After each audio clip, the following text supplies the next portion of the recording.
Greetings, ladies and gents, and welcome to this latest episode of Tales from Outer Space, taken from the subreddit HFY. The links to all the stories will be down below, and as always, I hope that you enjoy. And if you do, please consider subscribing. Story number 1. Surveyors, written by KieveKRS. That actually went better than expected, Jones said at last. It was the first he'd spoken since leaving Holgron 4 over an hour ago. His partner Rick turned to stare at him. Better? You call that better?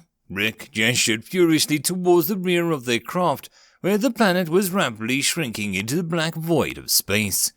Explain to me, Jones. Explain how that could possibly have gone worse. Well, Jones muttered, I mean, it didn't explode, right? Completely, anyway. Rick fixed his fingers, imagining his hands closing around Jones's throat. In the halls of, hey, y'all, watch this. Holgron 4 was getting its own special plague right now at the entrance. Jones, did it at any point occur to you that the reason we were outfitted with a gravitronic drive was precisely because HQ didn't want a combustion anywhere near the planet? Jones went silent again. Rick dared to hope for gravity of the situation finally sinking in. He still wasn't even sure where Jones had obtained that lighter.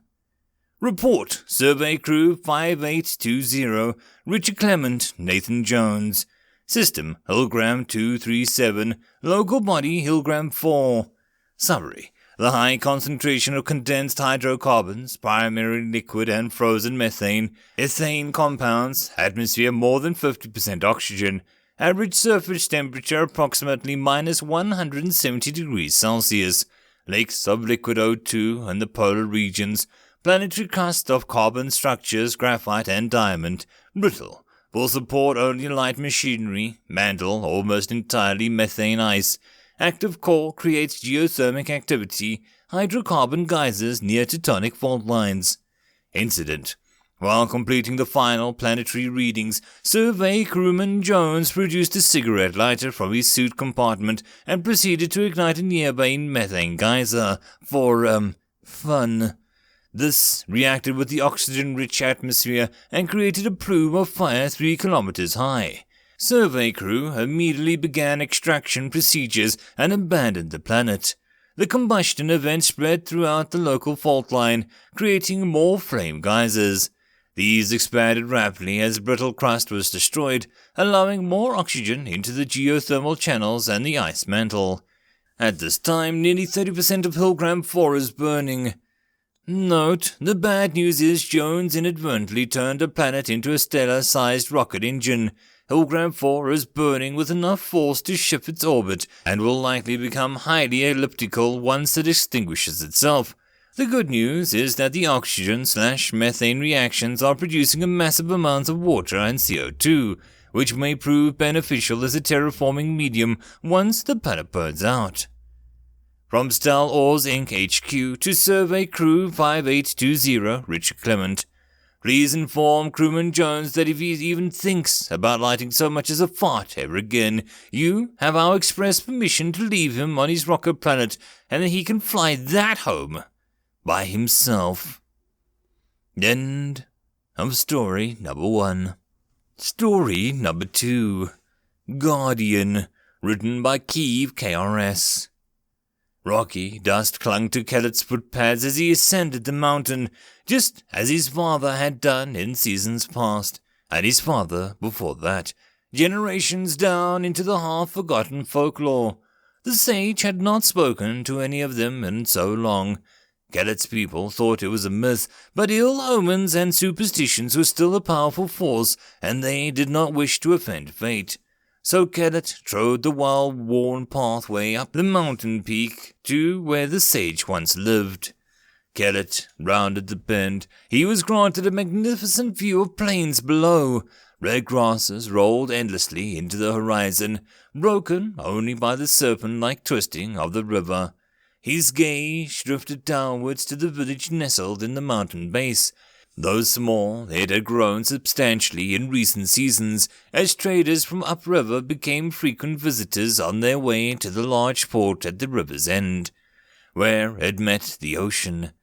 Some had even started bringing waves of polished copper and bronze. Kellett wondered what the sage might have said about that. The secrets with working with metal, no longer a secret. Interesting times lay ahead.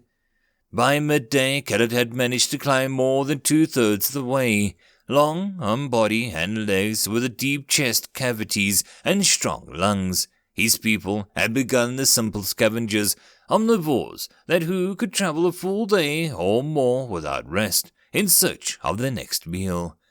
As the seasons turned and the ages progressed, they grew more clever, learning to fashion crude bone tools from their carrion, protective wraps from the hide for their footpads, clothing of woven grasses to better conceal their presence. They learned how to hunt, how to farm, how to read the passings of the seasons and prepare for the future, and 1,000 other things that continually edged them closer to civilization. At some point in the distant past, his ancestors had discovered the mountain and the river that had wound past it, the shelter from the harsh storms and the dark season, irrigation and fishing during the long light, a choice location to call their own. Then, in a moment of curiosity, one had chosen to climb the mountain. When he returned, he spoke of a sage who lived at its peak, of a being that glowed light and endless wisdom. Thereafter, every generation made seasonal pilgrimages to the mountain peak to seek the sage's advice and knowledge. It became a tradition, one that endured long after the sage had ceased to appear. Kellett expected no difference this time. He climbed to appease the village elders and to enjoy the crisp, cool air the mountain height afforded him. An ominous dark smear on the horizon suggested that he wouldn't have long to enjoy it, however. The storms were known to roll over the plains with a frightening speed and fury. On the plains, the driving rain and the wind would soak his clothes and lash his fur. On the mountain, it might well lift his fragile body and hurl him from the trail to his death. Perhaps tonight I will find where the sage sheltered and share its abode, Kellett thought, quickening his pace. It had to have somewhere safe to reside. When the last of Kellett reached the mountain summit, the day's light had faded behind the thick grey-green clouds, and the sky was a discerning shade of purple. He could see the hazy line of the darkness on the plains below. From his vantage point, the wall of torrential rain appeared to move slowly towards him. But Kellett knew the day wore down on the plains, and he could not outpace the dead sprint. "The storm will be here soon," a voice behind him intoned. Whirling around, Kellett laid eyes on something that his forefathers had not seen in generations. On a wide, flat stone there stood a figure formed of light, white, yet somehow not blindingly so. Its outline a pale yellow hue. Taller than himself, it stood 2 thick legs, its torso squat by comparison, but sturdy. At the top of its 2 raw limbs, smaller than the legs but just as muscular, and a bulbous round head that swiveled to face him, though it lacked any distinct face. Shocked, Kellett dropped to his knees and prostrated himself before the figure. "Hi, my people, forgive me, sage. We thought you were but a myth." The figure took a deep laugh, resonant and warm, the sound echoing around the rocks. "Sage is gone. I am Guardian." Guardian? Kellett rolled the unfamiliar word on his tongue. "Where has the sage gone? I do not understand." "I will answer what I can, but please, shelter. A storm approaches, and I must keep you safe." The Guardian gestured to the rock face, where there was a cleft in the stone wide enough for Kellett to slip through. "Odd. I do not remember the crack being there before." Hesitantly, Kellett obeyed, squeezing through the narrow passage into a small cave, its floor sandy and warming his footpads. Somehow the Guardian was waiting for him on the other side. Startled, Kellett turned to look behind him, but there was no other entrance. Indeed, it was a crack that he'd just come through was also gone. The room was sealed. As if sensing his mounting confusion, the Guardian spoke again. "Do not fear, young one. I protect those who shelter in my shadow. You and your people need fear nothing but yourselves." As it talked, Kellett felt an odd disorientation, as if the cave was somehow moving. "A storm approaches, and I must keep you and your people safe. You must tell them to seek refuge." "I saw the storm from the mountain peak," Kellett answered, puzzled. "Our homes have weathered much worse storms. Why is this one different?" "That is just the weather," Guardian said, "and is of no consequence. The storm I speak of gathers far above the clouds, and will rain burning light of death upon your people."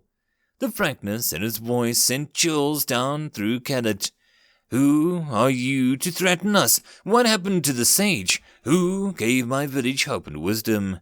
Kellett felt his fear turn to anger, venting it in a strange apparition. "Storms that rain burning light and bring death? What sort of nonsense is that?" "Enough!" The Guardian's outline blazed an angry red, silencing the frightened youth. "The threat is not my doing. I am Guardian, and I will protect you. That is my duty. Sage has done his, and he is needed no longer." Miraculously, a second figure, smaller than Guardian, burned to life right before Kellett's stunned eyes. This one's height matched his own, though its limbs were still brutish and thick, and it waved a hand at the Guardian as if to calm the larger one down. "It would seem this one doesn't need me," the figure declared, a hint of amusement in its ethereal voice. It turned its features to gaze at Kellett.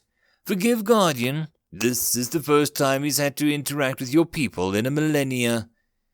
Two? There are two of you?" Kellett slumped back against the stones, stunned. He was trapped in a small stone chamber with not one but two figures from myth itself, and the stones behind him were rumbling faintly. He could feel the vibrations. Something within the mountain was moving. "Yes, young one, there are as many of us as there are stars in the night sky. If your people are clever enough, bold enough, and strong enough, you may one day meet the rest of us. But first, you must weather the storm, and for that you'll need the Guardian's help." Sage's tone was soothing, but still firm, as he continued. "Go to your people. Tell them to seek shelter within the mountain. We will protect all that we can." Kellett opened his mouth to speak, but both figures vanished before he could get a word out. Behind him, a gust of cold air washed over his fur, damp with rain. The gap in the stone had returned, yet as he slipped through the crack, he found himself waist-deep in the red grass in the mountain base. Heavy rains battered him, nearly obscuring the dim glow of the reed lights from his village, now only a stone's throw away. The last denizens entered the sanctuary, and Guardian closed the doors with a satisfied rumble. 100% secure and safe deep below the ground. Only empty buildings remained, and those were nothing where collateral damage was concerned. None too soon either. Heat signatures were already being detected burning through the atmosphere. It was time. Rock crumbled, shattered, roaring and grinding as it tumbled down the mountain that was not a mountain. Eons of geology sliding away to reveal a monster that slumbered underneath, an armored titan rising up on 6 gigantic legs, a walking fortress bristling with weaponry. All across the planet, its brothers awoke from the deathless sleep, rising from the seas and plains, glaciers and volcanoes, lifting their guns to the sky, ready to serve their purpose at last. The heat signatures slowed, and the intruders in the sky pausing in their consternation and uncertainty as a Terran planetary defense system came to life below them. As one, the city-sized hexapods trained their weapons towards the craft, 24 in all, each one warning of more than 100 different weapons locked on. A transmission roared, shaking the communications array in its powers. "This world is under the protection of terror," it bellowed. "Leave in peace or die in pieces." End of story number 2. I hope that you enjoyed, and if you did, please consider subscribing. If you wish to support the author, there is a link to the original story, so pop over there and give him your support. If you wish to support this channel, however, there are a few ways to do so. The best and easiest would be to share this video with other people, as well as liking, subscribing, and leaving a comment. All of these things tell the algorithm that this channel is at least vaguely interesting, and that may share it with other people. If you wish to support the channel in some other manner, watching my other videos would also help tremendously. Or, if you really like, there is a link down below to leave a tip or to join the Patreon. Any and all support is very much appreciated. And I hope that you all have a good one until the next time, and I'll see you then. Cheers.